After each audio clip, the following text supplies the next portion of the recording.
warahmatullahi. Di sini saya akan menjelaskan tentang soal ujian semester, bank, dan lembaga keuangan non-bank.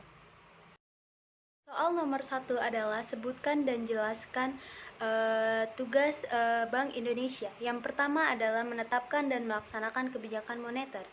Guna menjaga sistem perekonomian Indonesia tetap stabil, dibuatlah kebijakan moneter. Kebijakan moneter itu sendiri berfungsi untuk menjaga dan mengendalikan jumlah uang yang tersebar di masyarakat agar tetap stabil. Yang kedua adalah mengatur dan menjaga kelancaran sistem pembayaran. Tugas Bank Indonesia selaku bank sentral adalah menciptakan sebuah aturan, standar prosedur, dan kesepakatan yang akan dipakai pada sistem pembayaran ini. Yang ketiga adalah mengatur dan mengawasi perbankan di Indonesia. Tugas Bank Indonesia sebagai bank sentral Indonesia selanjutnya adalah mengatur dan mengawasi seluruh bank di Indonesia, baik itu jenis tipe bank apapun, baik yang swasta maupun bank negeri.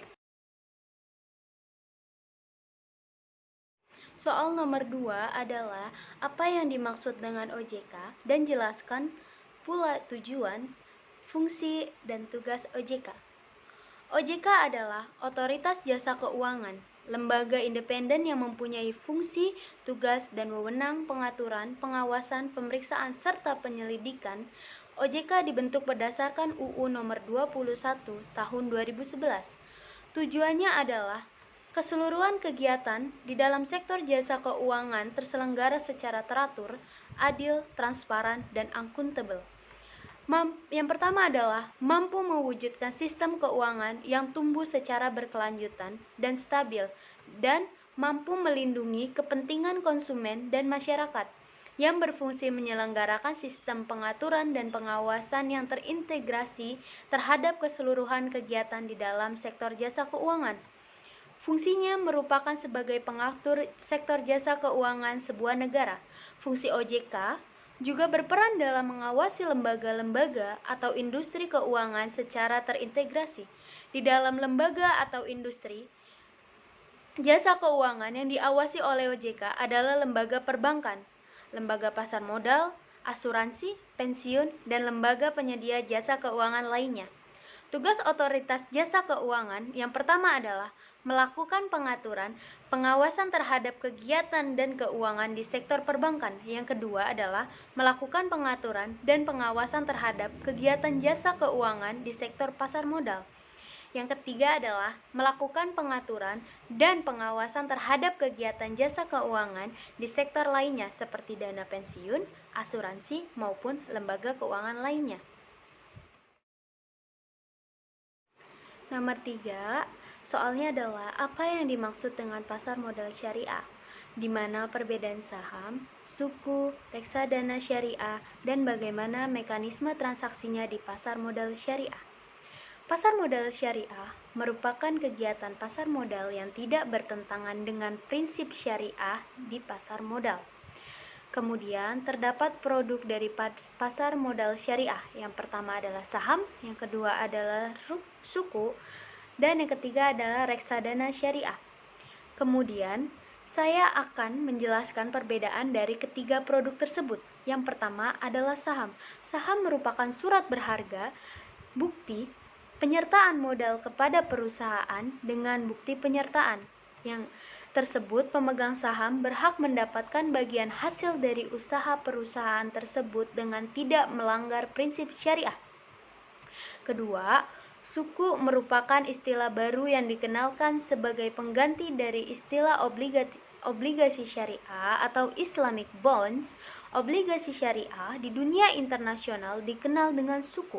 Suku berasal dari bahasa Arab yaitu sak, yang berarti tunggal, dan suku jamak, yang memiliki arti mirip dengan sertifikat atau note.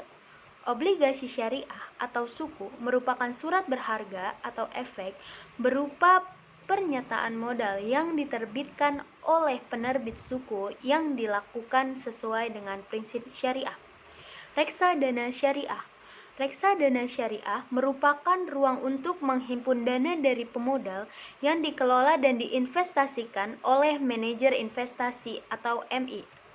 Dana tersebut kemudian diberikan berbagai instrumen yang mirip dengan prinsip syariah.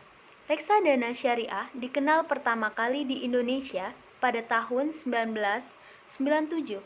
Ditandai dengan penerbitan reksadana syariah, dana reksa saham pada bulan Juli 1997. Terdapat beberapa mekanisme yang dipakai dalam pasar modal syariah. Adapun rinciannya sebagai berikut. Yang pertama, transaksi tanpa riba. Yang kedua, terhindar dari praktek spekulasi. Yang ketiga, hanya mentransaksi efek syariah. Yang keempat, emitmen yang tergolong syariah.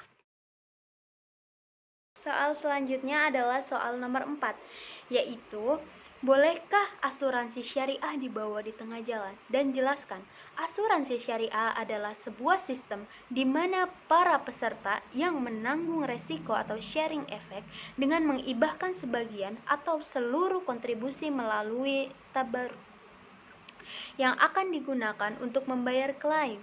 Atau jika terjadi musibah yang dialami oleh sebagian peserta, peranan perusahaan di sini adalah sebagai pemegang amanah dalam mengelola dan menginvestasikan dari dana kontribusi peserta. Perusahaan bertindak sebagai pengelola operasional saja, bukan sebagai penanggung seperti pada asuransi konvensional. Asuransi kesehatan. Asuransi kesehatan hampir sama dengan asuransi kendaraan. Ketika kita membayar premi, maka akan dilindungi 1 tahun ke belakang. Apabila terjadi kecelakaan atas kendaraan kita, maka asuransi akan membayar kerusakan yang terjadi. Apabila kendaraan tidak terjadi apapun, maka premi yang dibayarkan akan hangus. Begitu juga dengan asuransi kesehatan. Apabila kita sudah membayar, maka kita akan dilindungi 1 tahun ke belakang. Jika kondisi kita sehat walafiat, tidak terjadi klaim, maka premi yang dibayarkan akan hangus. Lalu di mana letak kerugiannya? Bukankah kita sudah dijaga oleh asuransi tersebut? Bukankah kita sudah dijaga oleh asuransi tersebut? Artinya kita harus bersyukur atas kesehatan dalam 1 tahun kemarin. Wassalamualaikum warahmatullahi